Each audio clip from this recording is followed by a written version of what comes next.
Welcome to loop learnings. और आज की वीडियो में मैं आपको इन्वेंटरी मैनेजमेंट के बारे में बताने वाला हूँ और हम वो बिल्ड करेंगे इस प्रोजेक्ट के अंदर।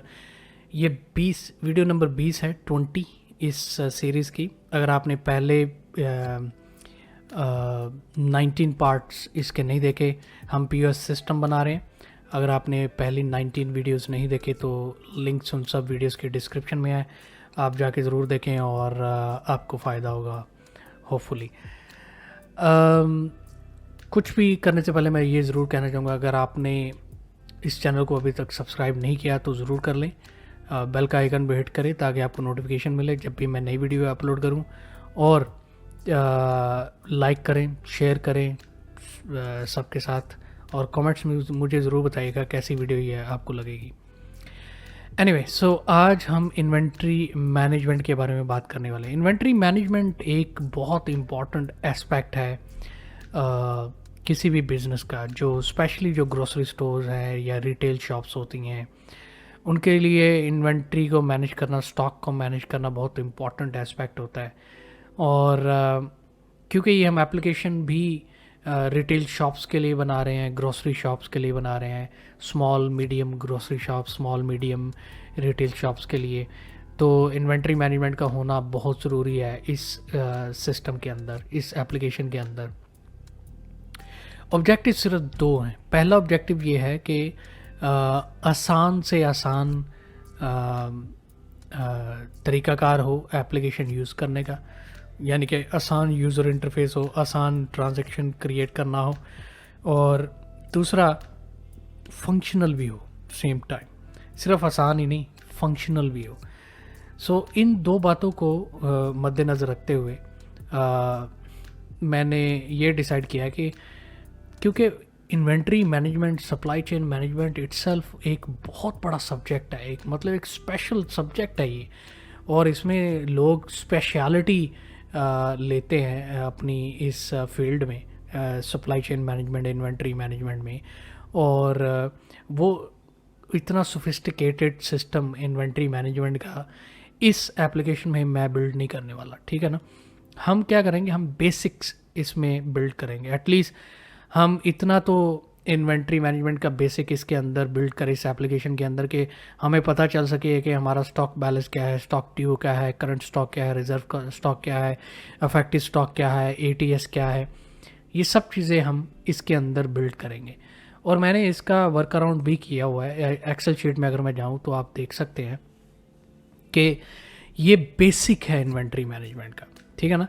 इन्वेंट्री मैनेजमेंट में हमें स्टॉक बैलेंस का पता होना चाहिए। स्टॉक बैलेंस क्या है? सिंपली स्टॉक बैलेंस जो है वो current stock minus reserve stock. अब मैं बताता हूँ आपको कि ये कैसे हम बिल्ड करेंगे। फिर स्टॉक ड्यू का पता होना चाहिए। Stock due, actually stock due का फार्मूला ये है, टेक्निकली अगर देखा जाए तो, स्टॉक इन ट्रांजिट। अब स्टॉक इन ट्रांजिट इंफॉर्मेशन लेने के लिए आप जब कनेक्टेड डेटाबेस बनाएंगे, कनेक्टेड एप्लीकेशन बनाएंगे, यानी कि कनेक्टेड से मुराद ये है कि एक एप्लीकेशन जो मल्टीपल लोकेशंस पे यूज़ हो रही है, वेंडर भी यूज़ कर रहा है और आप एज ए रिटेल शॉप भी यूज़ कर रहे हो। अगर आप दोनों ये एप्लीकेशन यूज़ कर रहे हो तो तब स्टॉक इन ट्रांजिट का कॉन्सेप्ट हम बिल्ड कर सकते हैं। लेकिन क्योंकि ये एक सिंपल, जैसे कि मैंने कहा है कि सिंपल एप्लीकेशन, छोटी एप्लीकेशन हम बना रहे हैं, तो स्टॉक इन ट्रांजिट हम नहीं लेंगे। एटलीस्ट हम स्टॉक ऑन ऑर्डर ज़रूर ले लेंगे, कितना स्टॉक हमने ऑर्डर पे किया हुआ है ये ज़रूर हम कंसीडर कर लेंगे। फिर हमारे पास आ जाता है अफेक्टिव स्टॉक। अफेक्टिव स्टॉक मतलब ये है कि स्टॉक बैलेंस और स्टॉक ड्यू का कम्बिनेशन है। यानी कि अगर आपका स्टॉक बैलेंस 4 है और स्टॉक ड्यू 3 है तो आपका अफेक्टिव स्टॉक आ जाएगा 7 पीसेस। तो 7 पीसेस आपके वो एक अफेक्टिव स्टॉक बन जाएगा। लेकिन अफेक्टिव स्टॉक का ये मतलब नहीं है आसान लफ्ज़ों में कि क्वांटिटी, यानी कि वो 7 क्वांटिटी आप सेल कर सकते हो, नहीं। उसमें हमें एक और लेयर क्रिएट करनी पड़ेगी जिसमें हमें ये पता चले, क्योंकि देखें जब आप ये कैलकुलेशन कर रहे हैं, इन्वेंट्री मैनेजमेंट की रियल टाइम कैलकुलेशन हो रही है, तो उसी टाइम रियल टाइम सेलिंग भी हो रही है, सही है ना। फ्रंट एंड पे फ्रंट स्टॉक जो है वो सेल भी कर रहा है और परचेज भी हो रही है और इन्वेंट्री रिसीव भी हो रही है, इन्वेंट्री करंट स्टॉक, सो साइमल्टेनियसली बहुत सारे ऑपरेशन परफॉर्म हो रहे हैं। तो ये सब चीज़ों को इसके अंदर इनकाउंटर करना पड़ेगा, एटलीस्ट एंटरटेन करना पड़ेगा। तो इसलिए ATS हम कैलकुलेट करें। ATS मतलब available to sell, available to sell या अवेलेबल टू बी सोल्ड, जो भी आप कहना चाहते हैं, ATS का ये मतलब है, ठीक है। यानी कि आसान लफ्ज़ों में कि अगर इफेक्टिव स्टॉक 7 है, उसमें से 3 हमारे पास सेल हो चुकी हैं, 7 था उसमें से 3 सेल हो चुकी हैं, तो हमारे पास जो अवेलेबल टू सेल बाकी रह गया 4 पीसेस। तो इससे हमें ये पता चलेगा। तो ये एक बेसिक इन्वेंट्री मैनेजमेंट है। अगर आप मुझे कहें कि भाई साहब आप full fledge inventory management system क्यों नहीं बिल्ड कर रहे, तो भाई साहब full fledge inventory management system को बिल्ड करने के लिए कुछ चीज़ों का होना बहुत ज़रूरी है। जैसे कि ऑर्डर लेवल हमें कैलकुलेट करना पड़ेगा, हमें डिमांड कैलकुलेट करनी पड़ेगी, हमें उसके बाद आपको लीड टाइम कैलकुलेट करना पड़ेगा, ऑर्डर साइकिल हमें डिटरमिन करना पड़ेगा, फिर उसके बाद ऑर्डर साइकिल, ऑर्डर लेवल नहीं, ऑर्डर साइकिल, ऑर्डर साइकिल के बाद आपको लीड टाइम हो गया, ऑर्डर साइकिल हो गया, आपको सेफ्टी स्टॉक डिटरमिन करना पड़ेगा, बफर स्टॉक भी कुछ लोग कहते हैं, आपको स्टॉक डेप्थ डिटरमिन करने कैलकुलेट करनी पड़ेगी, फिर आपको SOQ यानी कि सजेस्टेड ऑर्डर क्वांटिटी के। तो ये सब पैरामीटर्स बिल्ड करने के लिए एक बड़ा इकोसिस्टम चाहिए जिसमें हम ये proper sophisticated inventory management system हम बिल्ड कर सकें।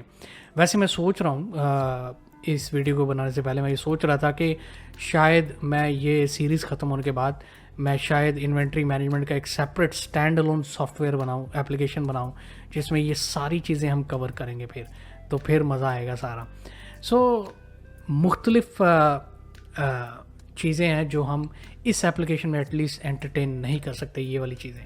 हाँ, ये हम ज़रूर बिल्ड करेंगे इसके अंदर, और वही मैं आपको इस ट्यूटोरियल में बताने वाला हूँ। सॉरी मैंने अगर थोड़ा टाइम ले लिया एक्सप्लेन करने के लिए, लेकिन मैं समझता हूँ कि ये चीज़ें एक्सप्लेन करनी ज़रूरी है। तो चलिए सबसे पहले हम बिल्ड करते हैं स्टॉक बैलेंस, और ये बाय द वे ये सब कुछ क्रिएट होगा क्यूरीज़ में, ठीक है। सो हम आज क्यूरीज़ के ऊपर ही काम करने वाले, हम फॉर्म्स या टेबल्स के ऊपर हम काम नहीं करने वाले, हम क्यूरीज़ क्रिएट करने वाले हैं आज, क्योंकि क्यूरीज़ से ही हम डेटा फैच करेंगे मुख्तलिफ टेबल से, और हम ये इंफॉर्मेशन क्रिएट करेंगे। तो चलिए मैं माइक्रोसॉफ्ट एक्सेस में चलता हूँ विदाउट डिले, और हम पहली क्यूरी क्रिएट करते हैं। सबसे पहले हमें करंट स्टॉक लेना है। अब करंट स्टॉक इन्फॉर्मेशन कहाँ से आ रही है? अगर आपने मेरी पहली वीडियोस देखी हैं तो आपको पता होगा, जब मैं ये परचेज़ फॉर्म के पीछे के लिए कोडिंग कर रहा था ये बटन्स के लिए, तब मैंने बड़ा डिटेल एक्सप्लेन किया था ये बटन्स को। तो आप देख सकते हैं कि एक बटन भी है करंट स्टॉक। तो मतलब करंट स्टॉक का मतलब यह है, मैं बताता चलूँ कि ये स्टॉक रिसीव हो गया है और अवेलेबल है सेल करने के लिए, इसका मतलब होता है करंट स्टॉक, ठीक है। सो वो हमने डिटरमिन करना है। सो इसका मतलब ये हुआ कि करंट स्टॉक डिटरमिन करने के लिए हमें टेबल कौन सा यूज़ करना पड़ेगा? Purchase table, okay. Purchase table use करेंगे, हम प्रोडक्ट्स टेबल यूज़ करेंगे। ये दो टेबल्स यूज़ करके हम क्यूरी क्रिएट करेंगे जिसका नाम होगा करंट स्टॉक क्यूरी। तो चलिए क्रिएट टेबल में जाते हैं, क्रिएट टैब में जाते हैं और क्यूरी डिज़ाइन पे क्लिक करते हैं, और मैं यहाँ से प्रोडक्ट्स टेबल लेता हूँ और परचेज टेबल लेता हूँ। तो क्योंकि ये दोनों टेबल्स लिंक्ड हैं तो आप देख सकते हैं कि आप लिंक क्रिएट हुआ मिल जाएगा ऑटोमेटिकली। सो सबसे पहले मैं चूज़ करता हूँ प्रोडक्ट आईडी। प्रोडक्ट ये टेबल हर क्यूरी में इस्तेमाल होने वाला है इन्वेंट्री मैनेजमेंट, क्योंकि मास्टर डेटा तो हमारा ये है ना प्रोडक्ट का, इसलिए ये टेबल या इसके रिलेटेड क्यूरी हमेशा इस्तेमाल होगी, आप देखेंगे। एनीवे, सो हमने लेना है करंट स्टॉक। अभी वो current stock information purchase table में से आएगी। अगर आपने, फिर मैं दोबारा दोहराता हूँ, अगर आपने मेरी पिछली वीडियोस देखी, अगर नहीं देखी तो ये वीडियो नंबर 17 है या 18 है, जिसमें मैंने परचेज़ फॉर्म के बारे में बताया है। अगर आपने नहीं देखी तो मैं आपको रिकमेंड करूँगा आप वो देखें, क्योंकि वो वीडियो इस वीडियो के लिंक एक साथ है। एनीवे सो इसमें आप देखेंगे दो क्वांटिटी से हो रही है, एक तो ये क्वांटिटी है, एक ये क्वांटिटी है। हम इस वक्त फोकस कर रहे हैं रिसीव्ड क्वांटिटी, क्योंकि करंट स्टॉक यानी कि स्टॉक कितना रिसीव कर लिया है, ये क्वांटिटी है कितना स्टॉक हमने ऑर्डर किया था। सो अगर हमने 10 पीस ऑर्डर किए हैं और 10 पीस हमने रिसीव किए हैं कि नहीं, इसलिए ये सेपरेट दो बनाने पड़ी फील्ड्स। सो रिसीव क्वांटिटी हम डबल क्लिक करता हूँ मैं, उसके बाद हमने लेना है इन्वेंट्री स्टेटस। ठीक है, अभी आप देखें इन्वेंट्री स्टेटस बहुत सारे मल्टीपल स्टेटसेस है, PO initiated, GRN, partially GRN, current stock, partially paid, fully paid. So मुख्तलिफ स्टेटस हैं इन्वेंट्री के। सो आपने फ़िल्टर करना है इन्वेंट्री स्टेटस कौन सा इस वक्त लेना है। अभी हम देख रहे हैं करंट स्टॉक, सो हमने करंट स्टॉक को ही फ़िल्टर करना है। सो जिस भी लाइन का स्टेटस होगा करंट स्टॉक, वो ऑटोमेटिकली इस क्यूरी में वो डेटा फिल्टर हो जाएगा। अच्छा, एक और काम करना है, वो ये है कि रिसीव जो क्वांटिटी है उसको हमने सम करना है। यानी कि अगर एक प्रोडक्ट है, मतलब मल्टीपल प्रोडक्ट्स होंगे ना, product A, product B, product C, तो हम ये चाहते हैं कि एक ही लाइन हो प्रोडक्ट ए और उसमें टोटल क्वांटिटी कितनी रिसीव हुई है वो शो हो, यानी कि 25 पीसेस या प्रोडक्ट बी के 100 पीसेस। सो इसलिए हमें ये टोटल करना पड़ेगा क्वांटिटी को। सो मैं क्यूरी डिज़ाइन पे जाता हूँ, टोटल्स पे क्लिक करता हूँ और यहाँ पे इसको मैं सम पे क्लिक करता हूँ। सो बेसिकली इससे क्या होगा कि हर प्रोडक्ट की जो क्वांटिटी है वो डेफिनेटली उसमें सम हो जाएगी ऑटोमेटिकली। अभी इसमें क्यूरी में कुछ भी नहीं शो हो रहा, उसकी रीज़न ये है कि हमने कोई ट्रांजैक्शन ही नहीं की, हमने कोई क्रिएट ही नहीं की प्रोडक्ट। इसमें स्टेटस हमने क्राइटेरिया देना है, क्योंकि मैंने आपको बताया कि स्टेटस डिफरेंट है, ठीक है ना। और हमने जो स्टेटस हमें चाहिए वो करंट स्टॉक स्टेटस चाहिए, तो हम सिंपली टाइप कर देंगे इधर ये स्टेटस। इसका मकसद ये होगा, क्राइटेरिया का ये देने का मकसद ये है कि भाई साहब जब ये क्यूरी रन हो तो उसमें वही लाइन आइटम हमें शो हो जिसका स्टेटस करंट स्टॉक हो। समझ रहे हैं ना मेरी बात को, जिसका स्टेटस करंट स्टॉक हो वही लाइन आइटम इधर शो होनी चाहिए और उतनी ही क्वांटिटी सम हो जानी चाहिए उस लाइन आइटम की। सो मैं डिज़ाइन व्यू में जाता हूँ। अब देखिए यहाँ पे एक और चीज़ मैं मेंशन करना चाहता हूँ, ये कोई बड़ा यूज़र फ्रेंडली नेम नहीं है, सम ऑफ रिसीव क्वांटिटी। सो हम इसको क्या करेंगे, इसको मैं कर दूंगा CS करंट स्टॉक। ठीक है, अब अगर मैं रन कर दोगे तो आप देखें करंट स्टॉक इसमें शो होता है। चले अभी हम इसको सेव भी कर लेते हैं और क्यूरी का नाम भी हम करंट स्टॉक यानी कि CS रख लेते हैं, या फिर आप करंट स्टॉक फुल नेम रख लें। ठीक है, सो करंट स्टॉक मैंने एक क्यूरी क्रिएट कर ली और ये हमारा काम एक तो कंप्लीट हो गया। इसको हम कर लेते हैं ग्रीन चेक कि ये हो गया। इसी तरह हम दूसरी एक क्यूरी क्रिएट करेंगे, वो है रिजर्व स्टॉक। अब रिजर्व स्टॉक क्या है आप सोच रहे होंगे, मैं आपको एक्सप्लेन करता हूँ। देखिए, जब आप मल्टी लोकेशन इन्वायरमेंट में काम कर रहे हैं या इवन वन लोकेशन इन्वायरमेंट में काम कर रहे हैं, तो आप जहाँ पे अगर मल्टीपल ट्रांजैक्शंस हो रही हैं, जैसे कि 4 बंदे सेल पे हैं, ठीक है, 4 बंदों के पास ये POS सिस्टम है और चारों के 4 कस्टमर को हैंडल कर रहे हैं, कस्टमर्स आ रहे हैं चारों बंदों के पास। तो जब आपके पास मल्टीपल सेल्स स्टाफ है और जब आप मल्टीपल ट्रांजैक्शंस कर रहे हो एक साथ में, तो तब आपके लिए बहुत ज़रूरी है कि आप अपनी इन्वेंट्री को मैनेज करने के लिए ये रिज़र्व स्टॉक को ज़रूर काउंट करें। रिज़र्व स्टॉक का मतलब ये है कि फॉर एग्जांपल मैंने यहाँ से एक प्रोडक्ट चूज़ की, मैंने प्रोडक्ट चूज़ की 2 क्वांटिटी, लेट से मैंने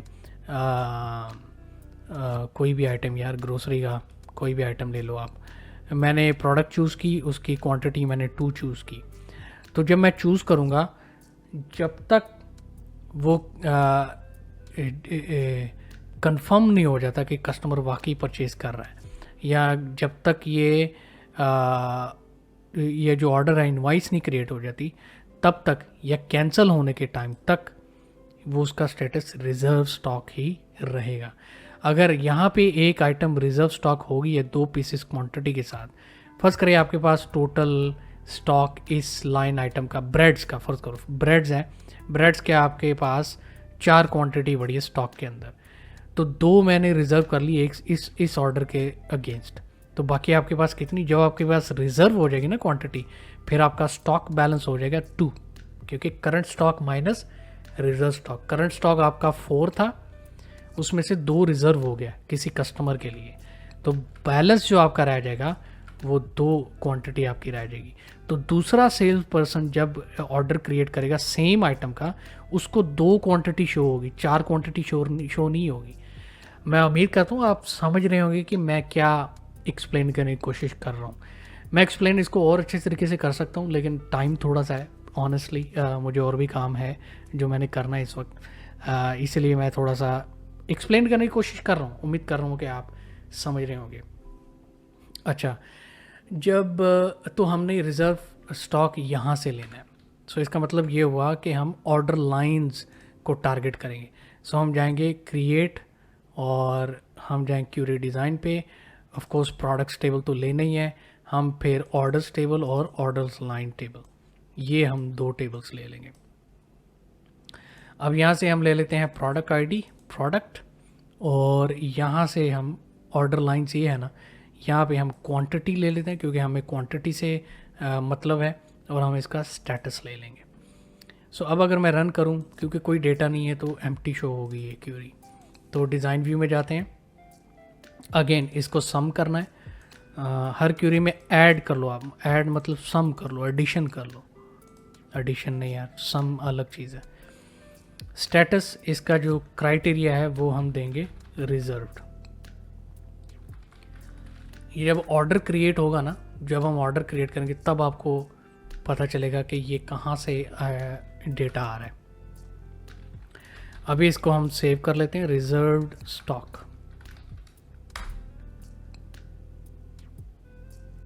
अच्छा, ये हो गया हमारा रिजर्व स्टॉक, तो इसको मैं क्यूरी को क्लोज कर लेता हूँ। ऑफ कोर्स रन करूँगा तो उसमें कुछ भी नहीं आया क्योंकि अभी कोई ट्रांजैक्शन नहीं क्रिएट हुई।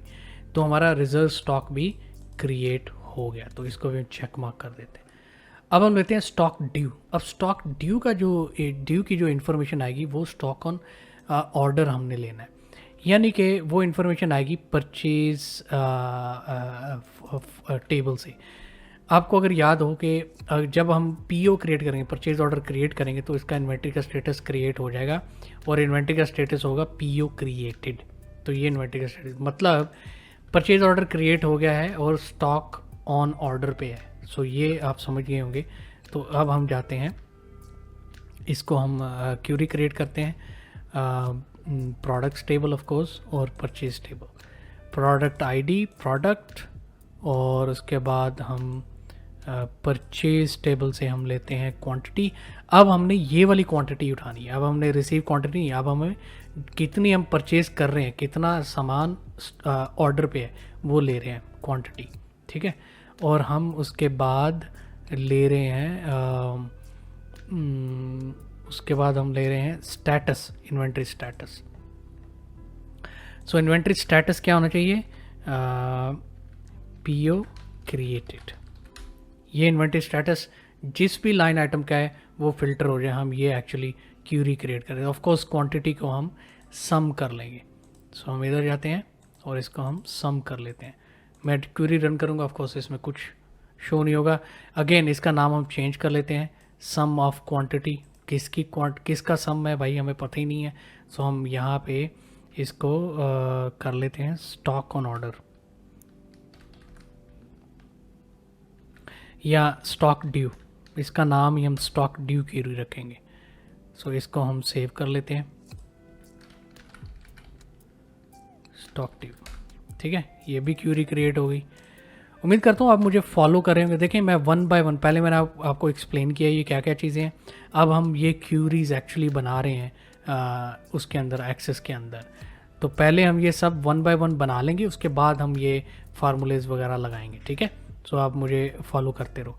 अभी हम स्टॉक बैलेंस और स्टॉक ड्यू ये दोनों को हम ऐड करेंगे तो हमारा अफेक्टिव स्टॉक बन जाएगा। उससे पहले हम इसका स्टॉक बैलेंस हम क्रिएट कर लेते हैं क्यूरी, फिर उसके बाद एक क्यूरी इफेक्टिव स्टॉक की क्रिएट करते हैं, ठीक है। सो हम चलते हैं क्रिएट पे और क्यूरी डिज़ाइन और प्रोडक्ट्स टेबल ऑफ कोर्स।